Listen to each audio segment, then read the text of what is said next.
Hello, my name is Dr. Helen Theodoropolous, and I'm going to speak with you today about the history of the female diaconate, deaconesses. The diaconate belongs to the earliest origins of the Church as part of her threefold ordained ministry. Although not as widespread as the male diaconate, with differences in duties and scope, we see the female diaconate present in Holy Scripture, in the writings and letters of the Fathers, in the iconography, hymnography, and canons of the Church, in inscriptions on tombs and in church structures, in some throughout the holy tradition of the Church. Although not active since about the 11th or 12th century, it was never suspended and remains alive in the memory and tradition of the Church, in particular through her veneration of over 20 female named saints. Deacon saints. We find specific historical evidence for the order of deaconess in Scripture, and in fact, the first named deacon is the female deacon Phoebe. When St. Paul says in Romans, "I commend to you Phoebe, our sister, who is a deacon, diaconess, of the Church of Kencra."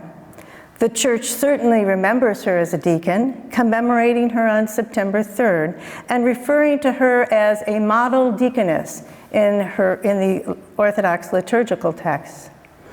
We hear about the female deacons in the writings of the Church Fathers.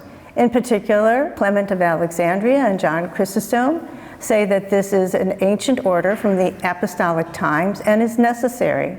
John Chrysostom, we know, ordained female deacons and had as one of his dear friends the female deaconess Olympias. Church canons speak of the rules governing the qualifications and duties of female deacons and her behavior. We have liturgical texts that give the ordination prayers and outline duties for the female deacons from as early as the 3rd century in the church orders and then later in Byzantine texts. And we know that in Byzantine times she was ordained as the male deacon was, at the altar and in the same manner as a male deacon. And what did these deaconesses do? The work of the deacon and deaconess is diaconia, service. They model Christ the servant, who came to serve us in his self-emptying love.